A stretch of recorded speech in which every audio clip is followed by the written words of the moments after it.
Business Mag. Business Mag. Business Mag. Business Mag. Business Mag. Business Mag, le rendez-vous du pétrole, du gaz et de toute l'actualité économique, c'est sur la 90.3 iRadio. Tous les samedis, Oumou Kalsoumba décrypte avec un expert toutes les informations économiques nationales et internationales. Business Mag, c'est aussi des reportages, des dossiers, des portraits et bien sûr le round-up hebdomadaire de l'actualité économique et des hydrocarbures. Tout ce qu'il faut pour saisir les enjeux d'un monde qui bouge. Business Mag, c'est tous les samedis de 11h10 à midi. Rendez-vous est pris avec Oumou Kalsoumba dans votre émission Business Mag, le magazine économique de la 90.3 iRadio, ici et ailleurs. Ringoup, directeur général Lassar, j'écoute Business Mag avec Oumou Kalsoumba sur iRadio. Guy Kouet, président du Centre africain de veille et d'intelligence économique en abrégé CAVI, j'écoute Business Mag sur la 90.3 avec Oumou Kalsoumba. Demba Seydi, coordinateur régional Afrique de l'Ouest francophone de Publier ce que vous payez. J'écoute Business Mag sur la 90.3 avec Oumou Kalsoumba. Bokassi, directeur général de la BHS et président de la PBF. J'écoute Business Mag sur iRadio avec Oumou Kalsoumba sur la 90.3. Abdoulaziz Sy, directeur général groupe Subdeco Dakar, vice-président de la Chambre américaine de commerce au Sénégal. J'écoute Business Mag sur la 90.3 iRadio avec Oumou Kalsoumba. Fatou Morgana Diop, directrice marketing et développement de l'entreprise Carapid Prestige et e-Comfort Sénégal. J'écoute le Business Mag sur iRadio avec Oumou Kalsoumba.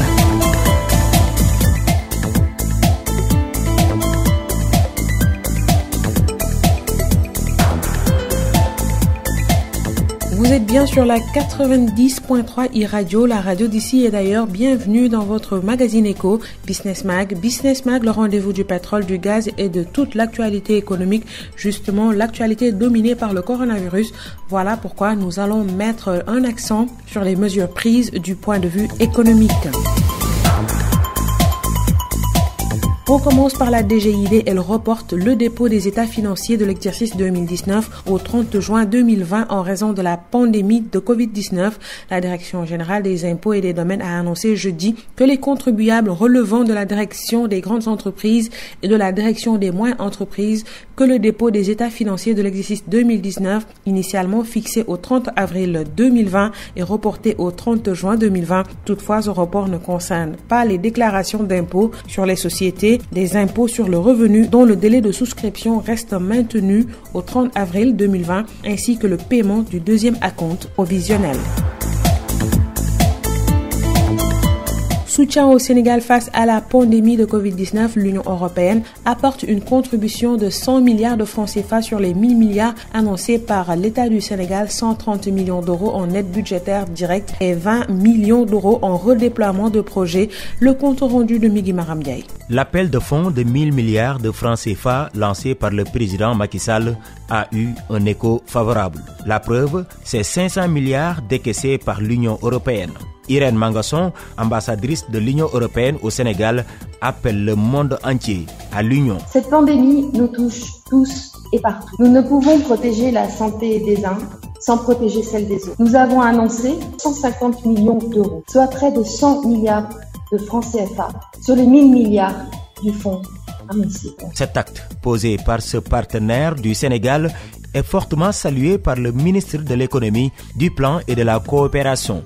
Amadou Hott révèle que les 85 milliards vont directement dans les caisses du Force Covid-19. Donc ça rentre dans la caisse de l'État, c'est dans le cadre d'un appui global et maintenant l'État utilise toutes ces ressources-là pour financer les différentes composantes du programme de manière très flexible, en tout cas dans la mise en œuvre. Les 15 milliards restants seront réorientés dans le cadre de programmes de l'Union européenne en cours d'exécution. Donc on peut demander à l'agence d'exécution, qui peut être l'agence de coopération espagnole ou bien l'agence de coopération belge, et leur demander, comme il y a Covid-19, quel secteur, quelles couches sont vulnérables, sont affectées, réorienter vos projets existants donc vers ces couches-là pour que l'impact de Covid-19 soit atténué. Ce programme de résilience économique et sociale devrait avoir un impact de 1,6% sur la croissance économique.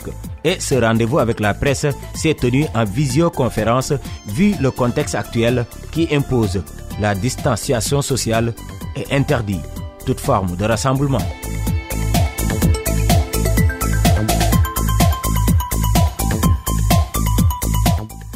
Le président Macky Sall a nommé le 19 avril par décret le général de division François Ndiaye, président de suivi de la mise en œuvre des opérations dénommées Force Covid-19. Le général Ndiaye occupait jusqu'ici les fonctions d'inspecteur général des forces armées. Nous restons avec le président de la République. Il a été choisi pour assurer le leadership sur l'annulation de la dette africaine. Une belle initiative d'après le docteur en économie Seydina Omar Sey. Selon l'enseignant-chercheur, il y a mieux. Il suggère à nos États de rompre la chaîne de dépendance de l'aide financière. Nous l'écoutons. Beaucoup de pays africains, tout simplement, dont on avait gelé, par exemple, leurs dettes, se sont retrouvés à des taux d'endettement largement en dessous du seuil de leurs normes communautaires, ça veut dire les 70%. Et juste pour marquer ce pas ici, ça veut dire que face à ce contexte de coronavirus, mais est-ce qu'il faudra tout simplement s'arrêter à ces orthodoxies budgétaires, là où, par exemple, c'est un sacro-saint au niveau de l'Allemagne, donc où ces pays-là ont dû bouger face à cette crise de Covid, et pourquoi pas nous autres Africains, et pour revenir par rapport à la viabilité de la dette, tout simplement. Donc moi, je pense qu'il ne faudra pas que l'on reste sur ce cercle vicieux. Il faudra encore une fois que le président de la République, encore une fois, porte la voix comme il le fait en ce moment de l'Afrique, ça veut dire l'Afrique subsaharienne, et de manière coordonnée avec ses autres pairs, de réclamer ou bien de demander encore l'annulation pure et simple de la dette publique surtout. Parce que si on y prend garde, ça veut dire ce qui va se passer le jour d'après, après post-crise. Là, on nous a donné tout simplement une suspension provisoire de la dette. Supposons 6 mois renouvelables, donc 12 mois plus tard. Mais on sait pertinemment, avec la récession indéniable qui se profile à l'horizon, mais nous aurons à doubler les services de la dette. Donc il fallait voir tout simplement les voies et moyens. Donc ça n'a pas été éclairé. Ça veut dire que est-ce que d'ici à 2022, là où par exemple nous payons le loyer de l'argent à des taux tels, maintenant, ces moratoires-là, est-ce que seront ajoutés à partir de 2021 ou bien on en renouvelé tel? Donc je pense carrément il faudra éclaircir la lanterne là-dessus, mais toujours est-il que également il faudra interroger ce gouffre financier.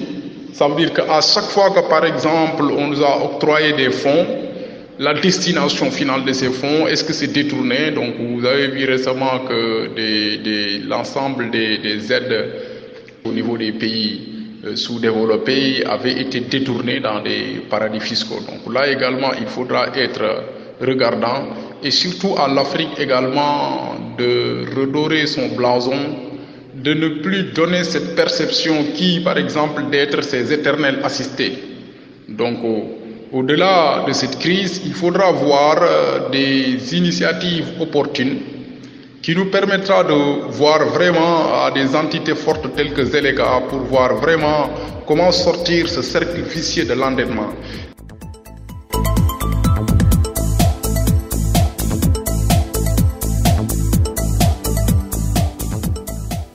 Nous parlons à présent du report de paiement des crédits bancaires en cette période de coronavirus pour l'association des clients et sociétaires des institutions de microfinance. Cette mesure devrait enrôler les personnes physiques, les startups et tout autre opérateur économique. Moustapha Gabar Diop.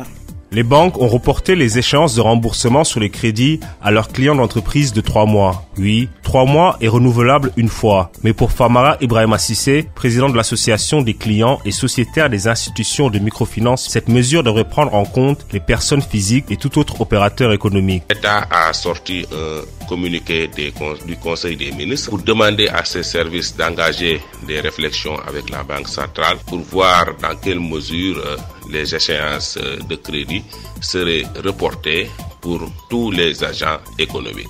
Et quand on parle d'agents économiques, pratiquement les travailleurs salariés ne sont pas exclus, les petites et moyennes entreprises ne sont pas exclues, les entreprises individuelles aussi ne sont pas exclues, même les grandes entreprises ne sont pas exclues des agents économiques parce que tous participent aux activités économique. En ce sens, la CIF interpelle les autorités sénégalaises. La Banque centrale a sorti un autre communiqué pour limiter les agents économiques aux travailleurs du privé, ce qui est une grande discrimination et ce que l'ACIF a déploré.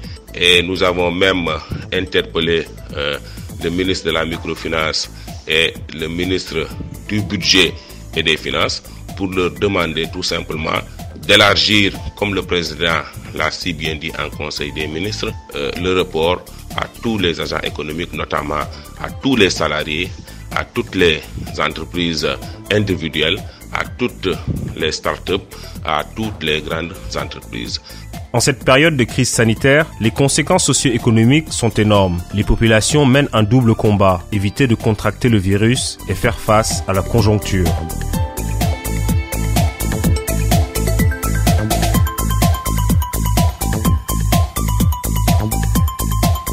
Moustapha Gabar Diop, les membres du Conseil national interpersonnel de la pêche artisanale du Sénégal recommandent la suspension de l'examen des demandes de licence de pêche, d'autant plus qu'ils disent n'avoir aucune information sur les équipages des navires représentés, alors que dans ce domaine, la préférence nationale est exigée. Dans l'actualité oil and gas, la chute libre des prix du baril de pétrole se poursuit à cause du coronavirus. Lundi 21 avril, le prix du baril de l'or noir a atteint son plus bas niveau pour le West Texas Intermediate. Il s'est arrêté à moins 37,63 $, soit moins 22 201 francs CFA, une situation qui peut être une aubaine pour le Sénégal. Le prix à la pompe peut être revu à la baisse. En quoi faisant, Pape Ibrahim Ndiaye nous dit tout. Les cours mondiaux du baril de pétrole continuent leur descente aux enfers. Le prix du baril américain a atteint lundi 20 avril le plus bas niveau de son histoire, un niveau négatif exactement de 37,63 $, soit moins de 22 201 francs CFA sur des marchés en chute libre depuis des semaines. Entre paralysie économique, offre trop abondante et guerre des prix du brut, le contrat pour livraison en main expiré, les détenteurs ou encore les traders doivent trouver des acheteurs physiques au plus vite. Mais il y a un hic, les stocks ayant énormément gonflé aux États-Unis ces dernières semaines, ils sont contraints de braver leurs prix et leurs chutes sont ainsi amplifiées. Deux raisons principales expliquent cette situation inédite. La première, c'est la baisse de la demande mondiale au banc des accusés. Coronavirus, cette pandémie a drastiquement réduit les activités dans le monde entier. Résultat, la demande mondiale de pétrole s'est effondrée. Avant la crise, la consommation mondiale moyenne était évaluée à 100 millions de barils par jour. Selon les différentes estimations, ce chiffre aurait dû diminuer de 6 à 20% depuis l'apparition du coronavirus. Moins d'achats, cela veut dire des prix au plus bas. Beaucoup moins d'achats donc et des perspectives mondiales en récession. Voilà les prix en chute libre. La baisse est moins prononcée sur le contrat pour livraison en juin qui va prendre le relais à compter de ce mardi 21 avril 2020. Il se négocie actuellement autour de 20,95 $, soit 17 670 francs CFA à 21h15 GMT. Au terme d'une journée noire comme du pétrole pour le cas du Sénégal, aujourd'hui, le consommateur peut réclamer une baisse du prix à la pompe car les cours ont baissé sur 4 semaines. De plus que le calcul se fait sur une cotation sur 4 semaines. Conclusion, l'État qui avait renoncé aux taxes quand les prix du brut avaient augmenté peut récupérer les taxes et appliquer la vérité des prix. Une telle initiative qui profitera aux consommateurs et aux distributeurs. Pour le consommateur, il gagne en pouvoir d'achat et pour le distributeur, sa marge est fixe. Pape Ibrahim Ndiaye, à présent, Hassan Dao, expert en logistique du pétrole, qui décrypte et annonce une amélioration de la situation d'ici quelques mois. C'est vrai que c'est un événement qui est quand même exceptionnel. Après, il faut voir que c'est les prix qu'on annonce qui sont négatifs, c'est beaucoup plus pour le marché américain parce que leur marché intérieur étant très important, les quantités de brut actuellement sur ce marché intérieur sont énormes, notamment avec toute la production de pétrole de schiste.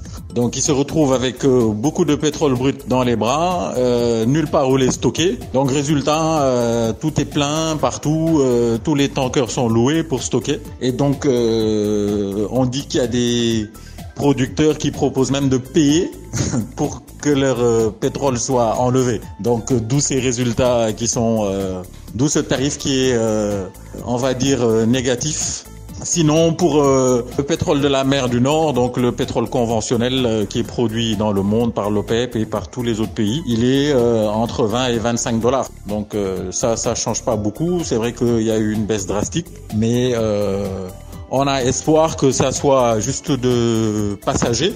On va dire que dès que le confinement commencera à être appliqué dans tous les pays, en France, en Europe et même aux États-Unis, vous avez vu que tout le monde appelle à ça. L'Allemagne a commencé, donc ce sera le début d'une reprise à la normale, avec la Chine aussi, qui avec ses 10 millions de barils va commencer à émettre de la demande. Et puis il faudra être patient. Par contre, petit à petit. La consommation va repartir à la hausse, mais tant que les gens restent confinés, il y aura pas, la consommation sera au ralenti. Et même au Sénégal, ça se ressent. Il y a des quantités de brut ou de produits finis qui sont encore chez Senstock ou qui sont même pas encore déchargés de certains tankers à la SAR. Voilà, donc moi je pense qu'il faut tabler sur une reprise progressive cet été. Donc juin, juillet, août, pour avoir un baril qui va aller peut-être jusqu'à $40 au fin août. Et puis après, la vraie reprise se fera quand les projets seront encore sur les starting blocks à partir de septembre-octobre. Voilà, donc je pense qu'une reprise normale se fera pas avant 6 mois. Et sinon, la dégringolade des prix, je pense qu'elle va commencer à s'arrêter. Et puis les choses vont rentrer dans l'ordre. On pourrait avoir un baril autour de 40 à la fin de cet été. Et puis à la reprise, et d'ici la fin de l'année, je pense qu'on frôlera les $50. Mais je pense que 2020 va se finir avec un baril en deçà de $50. Ça, c'est une évidence.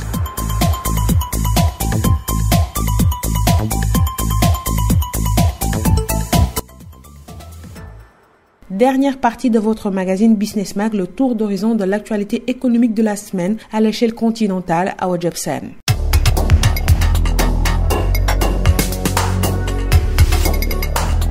On démarre ce round-up par l'agrobusiness en Côte d'Ivoire. L'exécutif a annoncé la mise sur pied d'un fonds d'appui à l'investissement dans la transformation de cacao d'un montant de 10 milliards de francs CFA.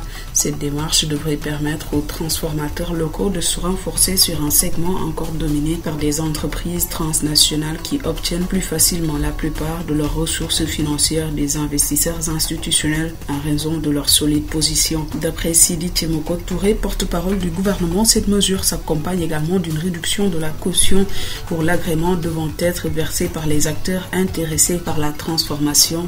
Cette enveloppe passera désormais à 25 millions de francs CFA contre 200 millions précédemment. Hormis la transformation, il faut noter que les autorités ont aussi débloqué une subvention de 35 francs CFA par kilogramme pour un volume maximum de 50 000 tonnes pour les exportateurs n'ayant jamais enregistré de défaut de paiement. Pour rappel, la Côte d'Ivoire a transformé en 2018-2019 environ 547 000 tonnes de cacao, soit le quart de sa récolte record de 2,2 millions de tonnes. Électricité, les entreprises construisant des mini-réseaux solaires ou vendant des installations solaires individuelles en Afrique pourraient perdre entre 27 et 40% de leurs revenus au cours des mois à venir en raison des impacts du Covid-19. C'est ce qui ressort d'une enquête réalisée par le Sustainable Energy for All auprès de 80 entreprises proposant des solutions solaires sur le continent. Selon l'enquête, les difficultés viendront du mode de paiement progressif utilisé par ces entreprises qui desservent principalement des populations pauvres. Les confinements mis en œuvre par les pays pour freiner la propagation du virus portent atteinte à la vie économique des pays et donc à la capacité des populations à s'acquitter de ces paiements. Hydrocarbures, le géant pétrolier français Total a déclaré avoir conclu un accord avec son partenaire britannique Tullow par lequel il acquérera les 33,33% de parts de marché de ce dernier dans le projet de développement du lac Albert en Ouganda, mais aussi dans l'oléoduc est-africain et à COP, le tout pour une enveloppe de 575 millions de dollars. 500 millions de dollars seront versés juste après l'achèvement de l'accord et le reste lorsque les partenaires prendront la décision finale d'investissement du projet. Seront en outre versés à Tullow des paiements conditionnels indexés sur la production et sur le cours du pétrole dès que le prix du Brent seront supérieures à 62 $ le baril. Les conditions de la transaction ont été discutées avec le gouvernement ougandais et les autorités fiscales compétentes et un accord de principe a été conclu sur le traitement fiscal de la transaction, explique le communiqué. L'approbation et l'accord restent soumises à l'aval réglementaire et au droit de préemption du partenaire chinois Sinopec sur 50% de la transaction. Et pour finir, transport aérien, la pandémie de Covid-19 actuelle affecte le secteur de l'aviation africaine en raison des suspensions et annulations massives de vols. Dans une interview accordée à OSTV le 20 mars, le directeur de l'Agence pour la sécurité de la navigation aérienne en Afrique et à Madagascar, ASECNA, Mohamed Moussa, estime la baisse du trafic aérien enregistrée par l'agence à 70%. En situation régulière, le fournisseur de services aériens gère 1000 à 1800 vols par jour, mais depuis la fin janvier, la tendance a drastiquement chuté du fait des mesures de restriction aux frontières imposées par les États. À l'heure actuelle, dans les 17 pays africains où nous assurons les services, seul le Bénin n'a pas fermé ses aéroports aux vols réguliers, affirme-t-il. Dans ce nouveau contexte marqué par la chute du trafic aérien, la SECNA a mis sur pied un mécanisme de gestion de ses effectifs pour assurer le suivi des différents postes de travail, d'autant plus qu'elle continue d'assurer la sécurité de la navigation aérienne au bénéfice des vols d'évacuation, des vols sanitaires, des cargos et des vols spéciaux. En réponse au plaidoyer de l'Association internationale du transport aérien, l'institution a accordé un différé de paiement des factures pour les compagnies aériennes régulières qui survolent son espace aérien.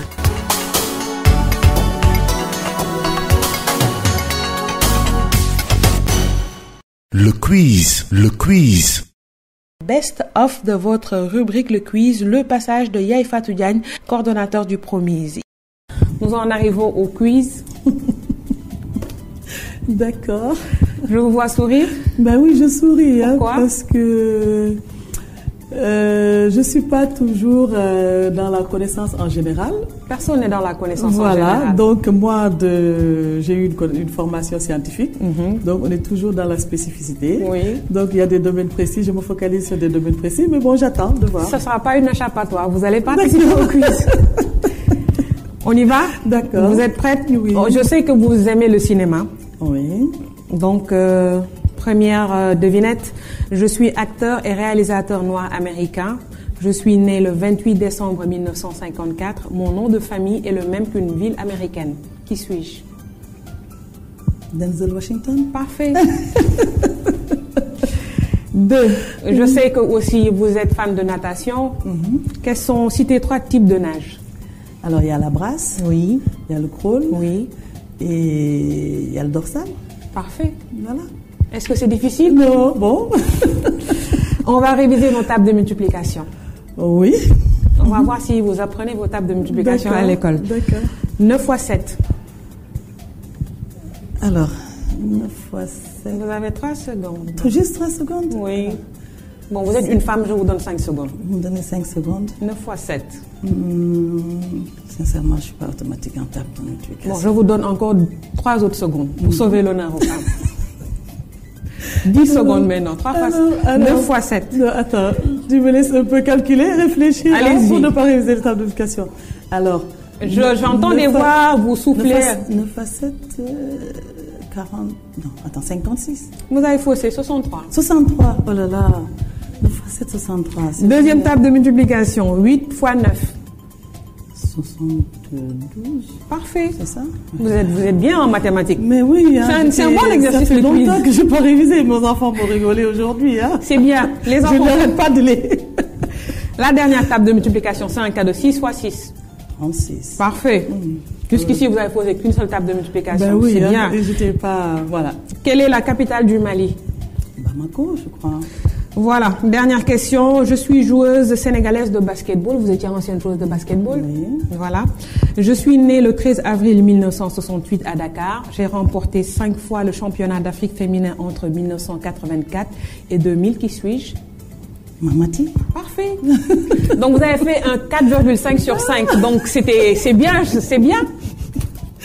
C'est super. C'est super. En tout cas, c'est moi qui vous remercie. En tout cas, merci beaucoup, Yaye Fatou Diagne. Je rappelle que vous êtes le coordonnateur du programme de développement de la microfinance en Afrique au Sénégal, communément appelé Promise. Merci d'avoir accepté mon invitation. Merci beaucoup, Oumou. J'ai été très ravie de partager ce plateau avec toi.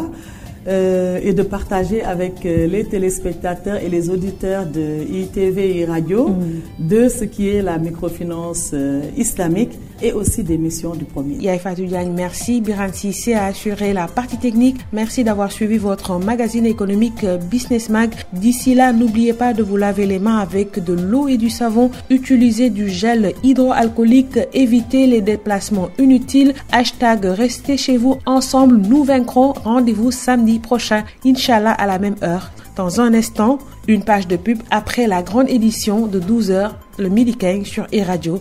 Merci.